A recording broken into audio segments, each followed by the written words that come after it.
조일교의 주간 키워드 시간입니다. 코리아인베스트 조일교 대표와 함께 시장 흐름 읽어보겠습니다. 대표님 어서 오십시오. 네, 안녕하십니까. 네. 네. 자, 이번 주에 주신 핵심 키워드부터 살펴보겠습니다. 실제 지수도 갇혀 있지만 피부로 투자자들이 느끼는 체감 지수의 하락이 지속되고 있는 것이 더 문제다. 이렇게 키워드를 던져주셨습니다. 하나씩 이야기를 좀 풀어나가도록 하겠습니다. 미국의 대선 이후에 재정 절벽 문제가 아직 해결이 안 됐고요. 네. 거기다가 이제 다시 좀 시야에서 사라졌던 것 같은 유럽 문제까지, 그리스 얘기까지 부각이 되면서 글로벌 상황이 좋지 않죠? 글로벌 환경부터 좀 봐주십시오. 그 대선 때문에 좀 감춰져 왔던 부분들이 또 수면에 올라오면서 전체적으로 시장이 상당히 좀 투자 심리가 좀 약화된 겁니다. 그러니까 정시에서 가장 안 좋게 생각하는 게 불확실성인데요. 이런 불확실성이 재부각됐다는 것만 하더라도 상당히 해외 증시 자체가 상당히 이전과는 좀 다른 어떤 양상이다라고 볼 수 있겠죠. 먼저 그리스 부분을 보면 그리스 추가 금융 집행 결정이 있는데요. 한 300억 유로 정도 돼야지만 괜찮을 것이다라고 얘기하지만 지금 그럴 수 있는 여력이 안 됩니다. 네. 사실 이것 갖고 상당히 문제가 많죠. 그래서 제 생각에는 한 50억에서 한 60억 유로 정도에서 디폴트를 면한 수준에서 좀 협상이 되지 않을까 싶은데요. 이게 어떤 형태로 갈지에 대한 부분이 상당히 촉이고요. 그 다음에 또 하나는 이 그리스로 끝나는 게 아니고 또 스페인도 또 연결되어 있기 때문에 이 부분이 만만치는 않을 것 같습니다. 그리고 두 번째는 앞서 얘기했지만 지금 재정절벽에, 그러니까 이전에도 계속 말씀드린 연말 가면 이제 이게 가장 큰 이슈가 되거든요. 내년까지 그냥 넘어가진 않겠죠. 내년까지 넘어가면 정말 좀 안 좋은 상황이 올 수가 있기 때문에 내년까지는 넘어가진 않겠지만 지금 가장 큰 이슈가 되는 게 이제 두 가지입니다. 그러니까 첫 번째 준비한 자료를 보시면 이 재정절벽에 대한 협상을 할 때 그 고소득층에 대한 부시 감세 연장 여부, 이것도 이제 중요하죠. 이거는 이제 어차피 공화당과 민주당이 이제 협의를 하는 부분이죠.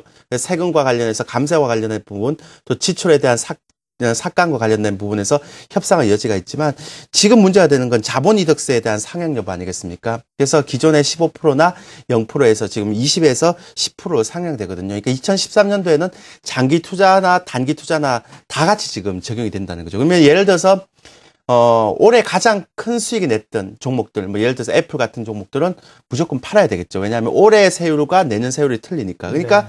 전체적으로 봤을 때 그 신규 매수가 들어오기는 상당히 부담스럽고요. 그 다음에 기존의 이익 물량은 나오기 때문에 실질적으로 시장 수급이 상당히 좀 정체되어 있는 그런 부분이 있습니다. 그래서 이러한 부분들이 실질적으로 지금 시장을 좀 막고 있다라고 생각하시면 되고요.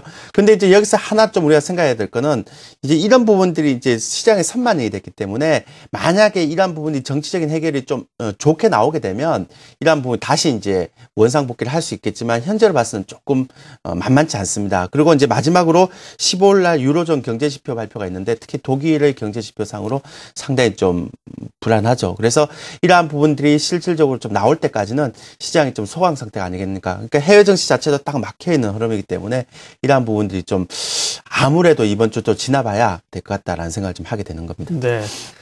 늘 시장은 기대를 하기 마련인데 지금 일단 하락 좀 저지선을 구축하고 있는 상황이고요. 앞길이 녹록지가 않습니다. 국내 증시도 마찬가지입니다. 뚜렷한 투자 주체가 없고 오히려 이제 외국인은 조금 매도 쪽에 서 있는 거고요. 뚜렷한 주도주도 없고 거래량도 부진하고 소위 산무장세입니다. 국내 시장을 어떻게 보십니까? 좋은 표현 쓰셨는데요. 산무장세가 맞습니다. 근데 어떤 분들은 그러더라고요. 지금 맞습니다. 분명하게 얘기하는 건 이 주도주도 없고요. 그 다음에 수급 주체도 없습니다. 근데 어떤 분은 이런 얘기 합니다. 스몰캡, 코스닥이 상대적으로 강하기 때문에 괜찮지 않습니까? 또 스몰캡 장세이기 때문에 중소형주 나름대로 잘 움직이지 않습니까? 라고 얘기하는데요. 실제 여러분들이 그 돈을 가지고 매매를 해보시면 그 코스닥에 움직이는 종목들도요. 그 금액 자체가 크게 못 들어가요. 한 5천만 원 정도 내외만 가지고 들어갈 수 있는 건데요. 실질적으로 한 3억 정도, 2억 정도, 1억만 넘어도 좀 부담스러울 정도로 많이 올라가서 위에서 지금 탄력성 있게 놀고 있거든요. 그러니까 거래소 쪽은 또 더 심각하죠. 일단 수급을 한번 보시죠. 월별 시장 수급을 보면 10월달, 11월달에 1조 3천억 정도 외국인들이 매도하고 개인이 매수를 하고 있는데 특이한 건 코스닥 쪽에서는 외국인 기관 개인이 동시에 다 매수하고 있습니다. 그러니까 기타 법인 쪽에서 팔고 있기 때문에 코스닥은 아무래도 나중에 가서 수급표를 보여주겠지만 좀 특이한 구조가 나타나고 있고요. 그 다음에 외국인 선물 통계치를 보면 이게 지금 누적 합계치가 이제 3만 계약에 육박했습니다. 그러니까 제가 지난주 3주 연속해서 선물 매도를 계속 보여주면서 외국인들이 선물을 풀고 있지 않다라고 얘기를 하고 있는데 이게 줄지가 않고요. 조금씩 늘어나서 3만 계약을 또 해치를 치고 있거든요. 금액으로 얘기하면 3조입니다. 그러니까 3조에 대한 부분들을 선물 해치치고 있고 10월, 11월 달에 외국인들이 1조 3천억 정도 팔고 있다는 건 전형적으로 시장에 대한 부분들이 상방이 막혀 있는 구조인데 이거보다 더 중요한 게 또 하나 있습니다. 뭐냐면 지금 잘 보시면 제가 특이한 구조인데요. 어제 시가총액 대형주입니다. 삼성전자가 0.30%입니다. 네. 그런데 이제 어제 같은 경우는 조선주가 또 한 3% 정도 하락을 했거든요. 예. 그리고 어제 화학주가 또 이렇게 하락을 했고요. 이게 왜 이런 얘기를 제가 드리는가 하면 최근에 지수가 1900선이라고 해서 사람들이 1900선이니까 잘 견디는 거 아니냐라고 얘기하는데 시장을 들어가 보면요. 정말 특이한 상황이 생기고 있습니다. 무슨 얘기인가 하면 지금 이게 여러분들 아마 공감하실 건데요. 지금 준비한 차트를 제가 하나 보여드리겠습니다. 이 차트를 보여주시면 삼성전자가 시가총액이 한 20%거든요. 삼성전자를 이렇게 잡아놓고 있습니다. 그러니까 지금 보이시는 것처럼 굉장히 강하죠. 그러니까 2000선에서 1900선까지 떨어졌다라고 생각하기 힘들 정도로 잡아놓고 있습니다. 그런데 다른 종목도 있죠. 시가총액 대형 종목 보면 지금 지난번에 그 자동차 업종 뺐잖아요. 그리고 지금 은행 업종 뺐죠. 그리고 정유업종 뺐죠. 태양광 뺐죠. 돌아가면서 삼성전자 잡아놓고 지수 안 빼면서 돌아가면서 업종을 하나씩 빼는 겁니다. 어제 같은 경우는 이제 조선주 빼는 거죠. 그러니까 어떤 모습이 되는가 하면 전부 다 이런 모습이 돼요. 지금 월봉 같은 기아차 같은 거 이렇게 되고요. 그 다음에 뭐 앞서 했지만 그 어제 같은 건 뭐 지금까지 잘 견디는 종목들도 빠지는 형태거든요. 그러니까 체감 지수가 삼성전자를 잡아놓고 있으면서 체감 지수가 상당히 지금 약세권으로 돌아오고 있기 때문에 이러한 부분들이 실질적으로 좀 그 해소가 돼야 됩니다. 근데 문제는 뭐냐면 가장 좋은 부분은 삼성전자를 잡아놓고 먼저 빠졌던 종목들이 낙폭과대로 올라오면 좋은데요. 네. 이렇게 빼트려 놓고 삼성전자를 빼버리면 지수가 좀 더 충격이 있죠. 예전에 그랬지 않습니까? 그래서 이 부분들을 이 재정절벽의 협상 그리고 15일 날 그 유로존 경제지표 나오는 것까지 같이 봐야지만 결정이 된다. 그래서 시장의 체감지수 만만치 않고요. 코스닥 스몰캡 올라간다 하더라도 그것도 제가 볼 때는 좀 이따 다시 설명드리겠지만 만만치 않기 때문에요.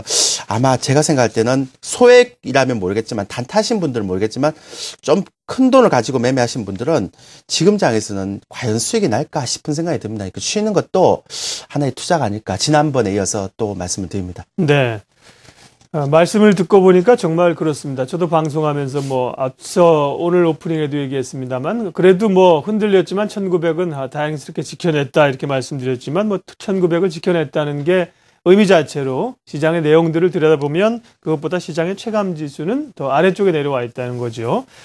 예, 종목별로 그렇다고 하면 이제 공략하기가 참 어렵습니다. 뭐 그렇다고 IT 뭐 소비 연말 소비 미국 블랙 프라이데이에서 얘기하지만 IT도 뭐 손이 먼저 나가진 않고요. 네. 자동차 어려워져 있고 대형주가 다 그렇습니다. 조선주 화학주도 얘기하셨지만 중소형주 들어가자고 하니 수익률 내기도 어렵고 예, 종목 흐름, 종목 전략 좀 주시죠.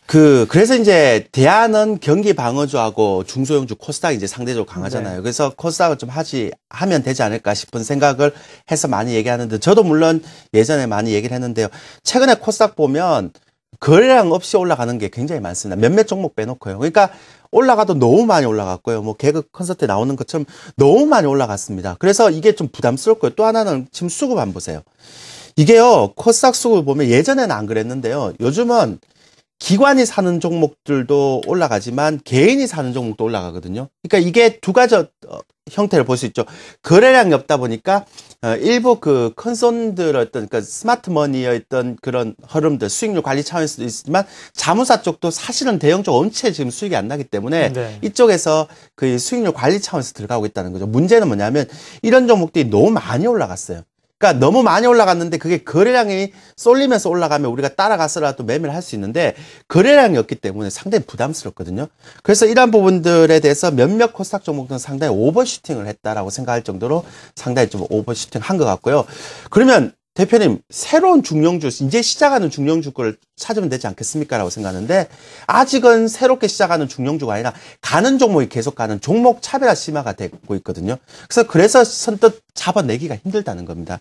이 부분들이 굉장히 크기 때문에, 전략으로 가면, 글쎄요, 제가 지금 3주째 그런 얘기를 좀 드리는데, 준비한 자를 보시면 1930에서 1950 사이에 주식 비중에 대한 축소를 좀 부탁드립니다. 일단은 축소하고, 나중에 확인하고 다시 사더라도 지금 그렇게 하는 게 필요할 것 같고요. 그 다음에 당장은 지금 코스피보다는 코스닥이 강한데, 이것도 제가 말씀드렸죠.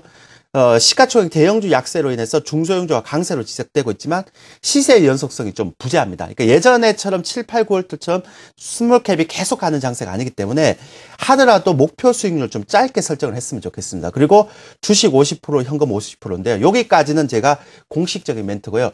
저희가 매일 저 같은 경우도 저희 쪽에서도 저희 연구원도 있고 직원도 있고 저도 있습니다. 일주일에 한 두세 번 정도는 전 종목 검색을 하거든요. 예. 전 종목 검색을 하는데 저희가 봐도 저희가 매매할 종목들이 많이 안 잡혀요. 예전에 한 50종목, 60종목 잡혔다면 지금 한 20종목 정도 잡히는데 그 중에서도 거래량이 상당히 많지가 않습니다. 이게 여러분들한테 전하고 싶은 그러니까 함축적인 의미라고 얘기할 수 있을 것 같습니다. 네. 모두의 핵심 키워드로 체감지수가 하락하고 있다고 말씀하셨습니다. 그에 따른 전략은 1930에서 50 정도, 지금 1900 아닙니까? 1900을 놓고 줄다리기를 하고 있고 좀 올라가면 1930, 40 이 정도 보는데요. 그 구간 가면 축포를 터뜨릴 게 아니라 일단은 좀 비중 줄이고 다음 상황을 보자는 말씀이죠. 조일교의 주간 키워드 코리아 인베스트 조일교 대표와 함께했습니다. 고맙습니다. 네, 감사합니다.